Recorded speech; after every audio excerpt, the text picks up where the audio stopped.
under your skin, and we want to be able to feel that right under your skin, because I actually have to come in and stick a needle into this port and fill it with air, or fill it with liquid to make that cuff tighter or loose, depending on how well you're doing with weight loss. Okay. The advantage of this type of a surgery is that it's the smallest operation we do. It takes about a half an hour to 45 minutes, and you don't even stay in the hospital. You get the surgery, you go home the same day. The problem with this surgery is that not everybody has this little sensor mechanism. Not everybody's sensor mechanism works. We're all wired differently. We see things differently, we feel things differently, we smell things differently. Our nerves are not wired exactly the same. And unfortunately for some people, they get the band put in and they don't lose much weight. And it's because that sensor is just not working. But there's no way for us to know if you have it or you don't have it until we've gone and done the surgery. Okay? So that unpredictability, it doesn't sit well for a lot of people. The other part of this is that this is a piece of man-made plastic. Okay? You build a brand new house, put in fresh plumbing, sure, it's going to work great for the first few years maybe, but at some point during the lifetime of that house, you're probably going to need some work done on the plumbing, right? Same thing. Okay? About a quarter of our patients will need a second operation or a second procedure done because they got to get something fixed. Something is leaking, something is infected, something is eroding, something's not working. Okay? And so that's kind of up front, it's a very quick thing and it sounds like it's great, but you kind of pay for it down the road sometimes. All right? This is the demonstration of how the needle works. And that's the other thing. If you don't like needles, this is not the operation for you then. All right? Okay. Now, the second operation, the medium operation, is something called a sleeve gastrectomy. And this is your esophagus. Food comes down your esophagus, goes into your stomach, and goes all the way down into your small intestine. In this operation, all we do is we take your stomach, which actually is about this big, and we shave off the big floppy side of the stomach. This part of the stomach, we take that out, it's gone for good. All right? And what you're left with is a long, skinny, it looks like a sleeve, you know, a sleeve-like stomach. And that's why it's called a sleeve gastrectomy. This is actually a newer type of a procedure because insurance only started paying for this within the past few years. But the surgery itself is not a new surgery. This is actually the first part of the extra large operation that I'm going to talk about in the next couple of slides. Right? But in some patients, they never went back for the second part, and they did okay with the weight loss, and so that's how this became a standalone operation.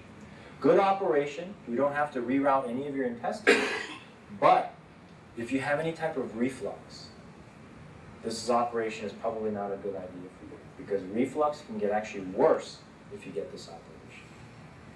Okay? So that's the one Achilles heel of this operation. The other part of it is, it's only 2 or 3 years old. Patients have only had this by itself, for the most part, for the past few years. We don't know what it's going to do 10 years down the road. We don't have that long-term data. Okay? We just don't know. Most likely it'll be okay, but we don't have that data just yet. Okay? Now, this is the Roux-en-Y gastric bypass. This is the large type operation. And this is the gold standard when it comes to weight loss surgery. Remember I showed you on that study, the gastric bypass? This is probably the one that's been tested the most, the one that's been studied the most, the one that has the data for decades. All right? And it's a very good operation. It's a little bit of a busy slide, so I'm going to have you focus your attention just in the top part. Okay?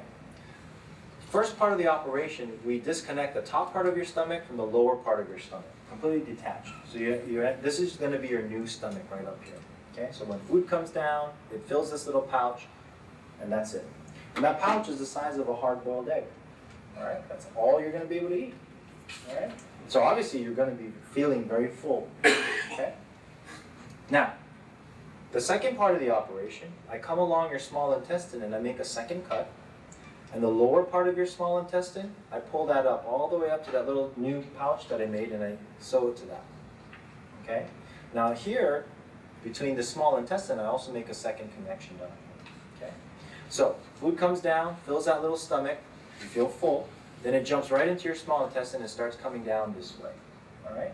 But while it's coming down, the food doesn't actually get digested, because you actually need enzymes and acid and things that break down the food in order for you to be able to absorb those calories.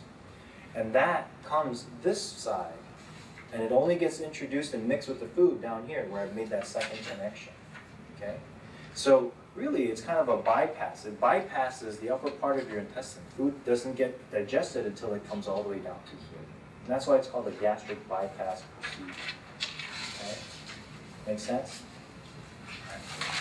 This is the final surgery option that we have. Like I said, we have 4 options. This is the extra large operation.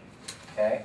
Now, does this look familiar from 2 slides ago? This is a sleeve gastrectomy.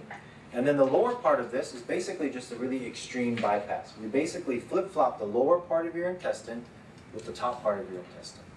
All right? You see that? So when food comes down, it goes into your sleeve, and then it jumps right into your lower part of your intestine. And most of your upper part of the intestine just hangs out, and it doesn't do any digesting, no absorption of your calories. Okay?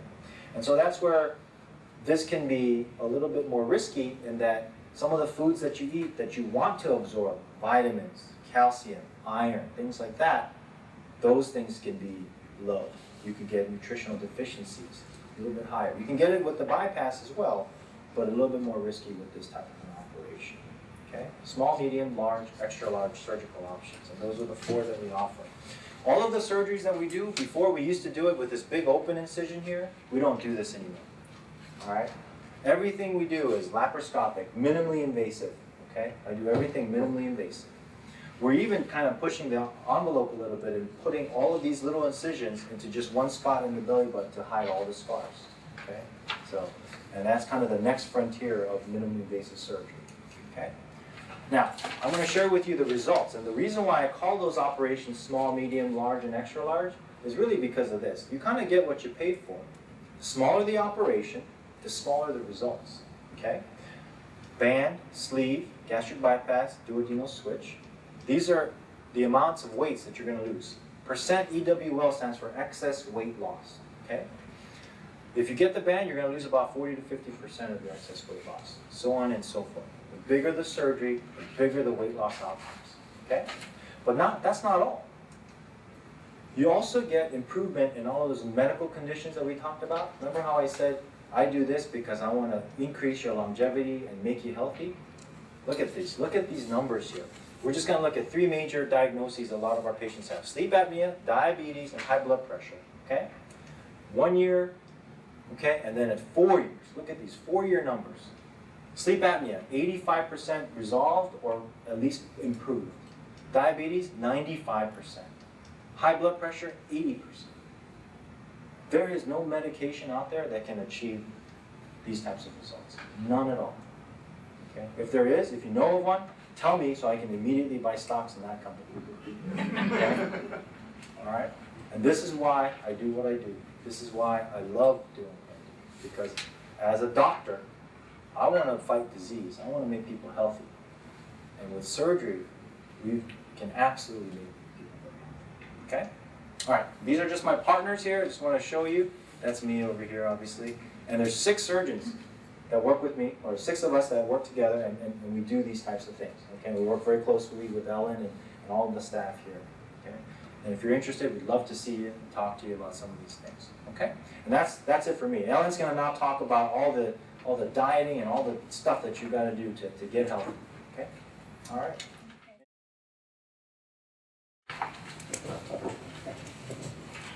So I don't jingle too much, hopefully. I try to stand still.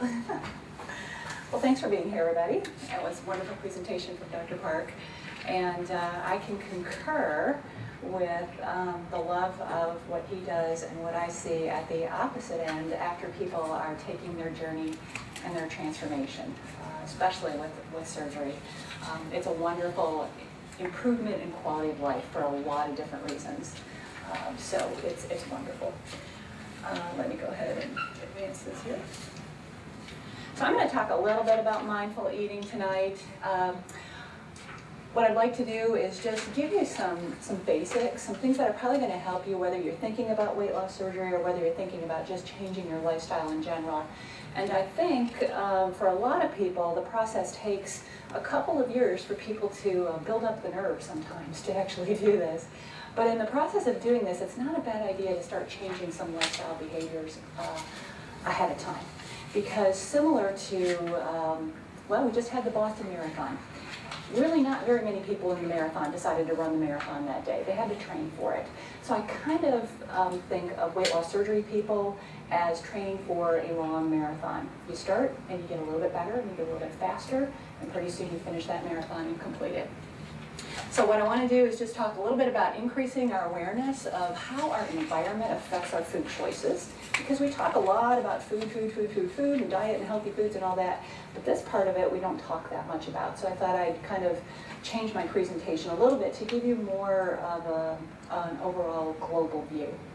And then just some easy things that we can maybe do for re-engineering our environment, some things that are so simple that you may or may not be doing right now, but if you are, you're on the right path. And then just a couple of quick resources that if you would like to look these up on your own, they're all available on the internet as well, so I think they'll be good tips for you. As we're talking about eating styles, and this is what I see often, if people are having some type of weight issues, a lot of times as we look at ourselves, we can self-assess some of these things. So these are some of the areas that people have maybe some issues with. They may be snacker grazers, they may be party people, desktop or dashboard diners, meaning that we're eating at our desk or in front of the TV or in the car, lots of things like that. Restaurant indulgers have a significant number of people say that they love to hit the restaurants. They're foodies, and they're going to go all over the place and all over the country sometimes to find that restaurant that they love. And then we just have certain people who are heavy meal eaters for various reasons. They may skip all of their meals during the day and eat one very tremendous big serving. So as we're looking at some of these things, think about your own style of eating, and if any of this comes to the surface, you can maybe self-assess yourself and come up with some ideas that would help you. Oh, that didn't turn out good. It was blue. Okay, the mindfulness eating cycle. I'm going to talk just briefly about the first three at the top, but I really want to focus on the bottom one, so let me just verbally mention these to you. And this is a wonderful tool. I use it for general overall weight loss, and really use this for weight loss surgery. As you're talking with me, or if you're going to talk with any of the physicians, any of the surgeons that you'll see, we are following the same common theme. So once you become aware of what you need to do, then it's pretty simple in some ways to go ahead and think about what area you're doing well with. Are you challenged in other areas, and being able to identify the challenge area, because all of us are probably doing pretty well at some things, and we don't really need to change those. But it's the weak or the challenge area that we need to consider. So for example, the whys of eating, that can get pretty complex. And when I'm in meeting with people, whether it be individual or in a class, this whole process of talking about the eating cycle takes about an hour and a half. So I'm going to be brief with you this evening. It's interesting though why we eat. Many of us, if we think about it, it's probably about 39% of the time we eat because we're what? Truly hungry. The other large percentage of the time, we're eating for other reasons. What's available? Like you saw when you came in here, habit. We eat for celebrating, just had Easter, so we're celebrating holidays, events, birthdays, anniversaries, you name it. We've got a reason to celebrate, we're going to do it. And then if we're stressed, we'll eat for maybe some negative emotions. Maybe we're angry or upset, or a lot of different things that sometimes we don't actually associate with food, and people can cope with their food just through emotional reasons. The whens of eating are actually very important for all of us, and this is an area that I tend to see people having a big struggle with. We need to keep on a schedule. Our lives are very busy these days, and it's tough to stay on an eating schedule. If you're going to do weight loss surgery, it is a must. There's really no negotiation on that one. You have to eat every 3 hours, basically, for a lot of reasons. You need to keep the metabolic positive effect of the surgery helping people do what they need to do. But that is a challenge area. And if you're a skipper now and you're thinking about this, start thinking about how you can start eating more consistently. The what's of eating, again, that's an area that a lot of you probably already know a lot about just in terms of general nutrition, so I'm not going to really go into that in a lot of depth. But if we're thinking about weight loss surgery, there's actually a group of foods, they're the protein group, that's really, really important for us to eat first. And again, for a lot of different reasons. So if you're a kind of a meat and potatoes person and you're thinking about doing this, we'll take the meat, we'll skip the potatoes, but you might do pretty well with this style of eating. All right, so now I'll focus on the hows of eating, how much, and a little bit on the where. And I hope the rest of the slides came out okay.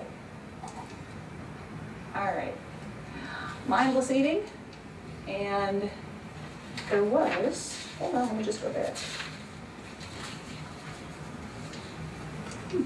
Okay, so to look right here at, there's a whole group of people who talk about mindful eating, and that's good if we can spend a couple hours with the peas on your plate, but most of us can't really think about that one by one. So what we'd like to do is try to engineer some things into our environment to help us. The interesting thing about all of this is there's a really small margin of error in how much we eat. 100 calories in one direction or the other can actually dictate which direction we move in. So 100 calories more a day over the course of a year can lead us to gain about 10 pounds. 100 calories less a day can cause us to lose about 10 pounds. So it's not that much, but if we talk about how much we generally eat over what we need on a daily basis, it can be 500, 600 calories, even more than that. So that can add up to be a significant amount of weight over the years. All right, this is my resource. Dr. Brian, he's actually at Cornell University. He's done a lot of research into the psychology of eating and eating behavior. This is a great resource. He's all over the internet. So if you want to find great tools and tips and ideas in a kind of a humorous way, which I'll start talking about in a minute, this is a great resource. How many of you eat with your eyes closed? We are very visual. Take a look at it. The food looks good, then it starts to smell good, and then we get it in our mouth and it feels good. But we are visual. So next time you start eating, take a look at your food and think about what kind of things you're thinking about as you're looking at your food. We eat with our eyes. And that's the interesting thing after surgery too. You've got that small little pouch like Dr. Park talked about that's about the size of an egg. And the eyes tell you, boy, I've been doing this for 50, 40, 30 years. I can eat that whole plate of food. You can't do it. So we have to actually engineer some of these things into our habits to not get into any trouble. So as far as Dr. Wang did, he had some studies here, and this is an interesting thing. I'll go through a couple of these quickly, but he had the soup study. And what they did is they had a bowl, and you can see there's a hole and a hose on the bottom of the bowl. And they've got a guy there, and he doesn't know what's going on. And he's eating the soup, and eating the soup, and eating the soup, and they're filling it up. But his soup isn't going down, so what is he doing? Continuing to eat the soup until what? The bowl goes down, but it's not. And he's thinking, I'm not getting full. Isn't that an interesting concept? So they've actually been able to look at people's eating behaviors and see what we do. So that's an interesting study. It'd probably be fun. The cereal bowl study. This is another thing that, if you can't see this, large cereal bowls led kids and adults to eat 44% more calories. So just like Dr. Park talked about, the supersize with everything, if we have larger plates, larger bowls, we're probably going to what? Eat with our eyes, fill it to the top, and we're probably going to end up eating it. The other thing that's not so great about cereal is it's a fairly high carbohydrate choice, doesn't really fill us, and so what do we generally do? Yeah, let's have another bowl, right? All right. The popcorn study, this is another really cute study that he did. What he did is he had a theater, and they made popcorn and they let it sit around for like a week. It got really stale. It was like styrofoam peanuts. And they gave people a small portion and a bigger portion. and they had them sit in the theater, see what they would eat. And even though the popcorn was absolutely terrible, what did people do? They ate. Because they were what? Watching the movie. Even though it tasted bad, they still ate it. So it's kind of interesting. If we're distracted or focusing on something else, we're going to, again, fall into these automatic patterns that we don't really pay that much attention to. And in this one, it doesn't really matter how it tasted. All right, so let's get some tips here for you. Dr. Wancik's solution, you might find this a little humorous. He suggests that we use smaller shopping carts. Just kidding. But that would help. And this is actually him. So again, if you want to look him up, it's mindlesseating.org. You can look him up that way, or just Google Dr. Wancik at Cornell University. He's been doing this for a long time. He's actually, I think, got about 3 or 4 books out. Okay, I'll come up with something better maybe. Simple things. Rearrange your furniture. I mean, your furniture in your refrigerator or your cabinet. Well, that would get the exercise in. How about that? Think about what we do. We really do look at things eye level. Think about the grocery store. How is it stocked? Everything that they want you to buy is where? It's right at eye level or at the end caps, because you've always got to go around the corner and take a look at them, or it's got a big sign on that, and especially if it's on sale, right? So simple things that we can do is just take a look at putting some of your healthy foods where? Eye level, where you can see it. Take some of the junk. I would prefer that you take the junk and what? Throw it away. But if you can't do that, at least put it where you can't see it, and that's a good thing. It can always help. Some of these things can be engineered into our environment, and then when they're there, we don't have to think about it as hard. Because if we, do you know how many food decisions we make a day? Over 200. That's a lot of food decisions. So to be consciously aware of all those food decisions would take us a lot of time and a lot of energy, and we just can't do that, especially in this rapidly changing environment that we live in. So we've got to pre-build some of these things in. How about this? Optical illusions. Didn't we say that we eat with our what? Our eyes. So if it looks like I'm getting more, I'm probably going to be happier. And so visually, even though they're the same amount, it looks like the narrower glass has what? More. So we can trick ourselves. It's pretty easy to do that. The magician is really good at tricking us, isn't it? Into believing things. The plate size. This is a really good one. Again, if we want to really control our portions, it's the same volume of food, but it looks like a whole lot more on that smaller plate. And has anyone shopped for any type of plates or anything, dinnerware recently? Yeah, and I put the smaller plates. Yeah, and that's good because most of the plates now, with the smaller size cabinets that they used to have, the newer plates don't even fit in the cabinet. Do you know that? Yeah, they're huge. They're really huge. So again, by design,